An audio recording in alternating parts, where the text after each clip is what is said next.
For many Bape fans, the last few years have been a bit of a roller coaster, with questions on quality and creative decisions left with question marks. Many have wondered if the brand was destined for obscurity. Well, it's time to put some of those worries to rest, albeit with a few concessions. And in this episode, it's how Bape made an unexpected comeback. Kinda. This is the intro.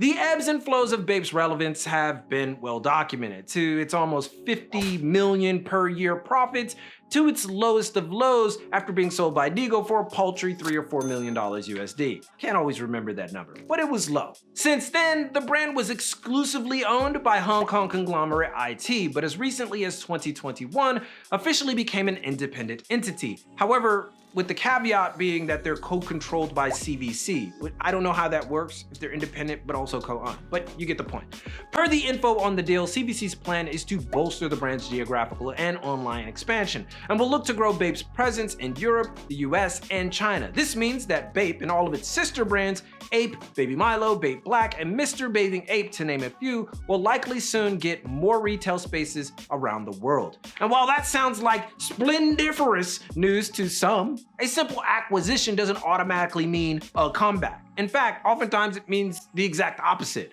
Bape's recent success, however, is owed almost entirely to its footwear department that has finally made good on requests from fans for what seems like years to return to the retro Bapestas, that is. In 2021, Bape released its world-famous Bapesta in its original OG silhouette, which had always been a point of contention for the Bape faithful. This resulted in an uptick in both retail and resale markets, catapulting Bape into the top 10 of most popular sneaker brands on the resale site StockX. While this was in large part due to the universal success of the OG Bapesta in 2021, key collaborations like those with Soulbox and High Stability, a slew of OG colorway releases, coupled with the release of the Skatesta, Bape's version of the SB Dunk, also helped the brand mosey its way into newfound popularity. Whether this success coincides with the Air Force One's 40th anniversary or the Bapesta's 20th anniversary is anyone's guess.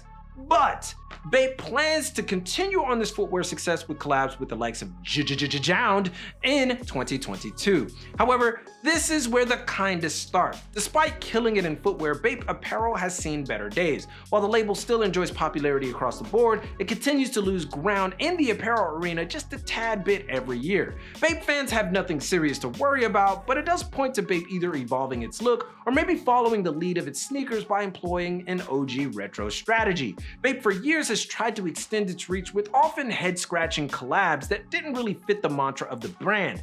Coach immediately comes to mind, but Barbie and Minions are all part of that discussion as well. These head-scratchers certainly overshadowed very well thought out collabs like Neighborhood Double Taps and Ready Made. Point, the good ones were too far few in between, and for Bape heads, another soft year is probably too much for them to stomach. Or maybe they can, they've been pretty loyal. We'll illustrate that later. However, signs show that Bape is riding the ship somewhat. Soulbox is on deck again, Reebok is still in its corner, the aforementioned Jound collab is a fresh take and harkens back to the days of Bape's unrivaled quality in the streetwear world, at least. And just the mere mention of a rumored Bape Supreme collab has fans choking at the bit and salivating, spitting all over the place. It's kinda crazy out there, watch yourself. So it seems Bape's solution to getting back to being the definitive number 2 is clear. Go back to that OG approach to quality and cut down on nonsensical collabs. It's that easy. This also extends to Bape's favorite collaborator tool, employing Baby Milo, which, if we're being honest, has been the bane of Bape fans since the mascot's growing usage within the brand, continuously infecting his cuteness with potentially great offerings that fell straight into novelty territory. Because with the growing popularity of Y2K styles, Bape has a very unique opportunity to lead by doubling down on its Nigo, Pharrell, Kanye past. Perhaps a denim collab with Evisu, or if that's too scary, maybe Edwin or Studio de Artisan, time-honored Japanese labels that harken back to yesteryear might prove the commitment to the original Bape ethos. The brand has a lot of options in this space, and fans can only hope that they take them.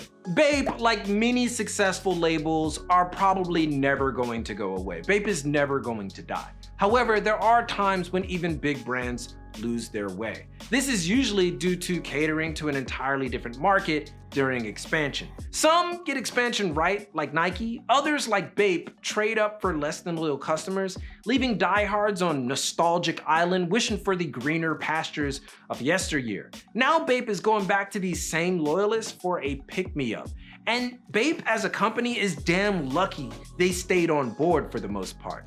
Point: never abandon your loyalists during expansion. Define an area for them within the label, a space where they understand everything outside of that space is to maintain operations and promote growth. Had Bape made a classics premium line at the forefront of expansion, it would have been fair game, even if it was slightly more expensive than the current offerings. Most fans would probably have given them a pass. Sure, Bape Black and Mr. Bathing Ape provided premium offerings, but they still didn't fill the void left by the original slew of Bape hoodies, shirts, and of course, sharks. And the quality has suffered over the years. Any OG fan can tell you, but that's to be expected when a brand expands. And herein lies the unfortunate rub. With CBC's plan for further global expansion, that quality very well may take a hit again, despite this current retro run. We'll see where the brand bears fruit, but for now, it's still in the winners column for fans, which is all that matters. That said, what are your thoughts on the future of Bape? Do you think this retro approach is a winner and they should continue it?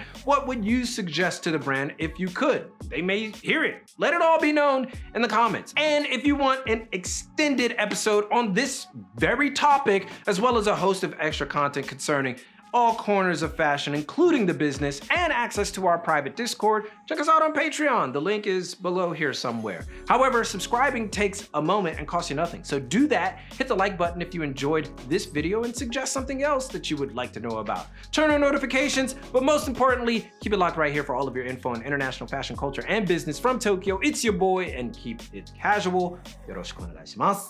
And I will see you guys in a minute. じゃあ、今日はここまでです。That means it's over. So there you go.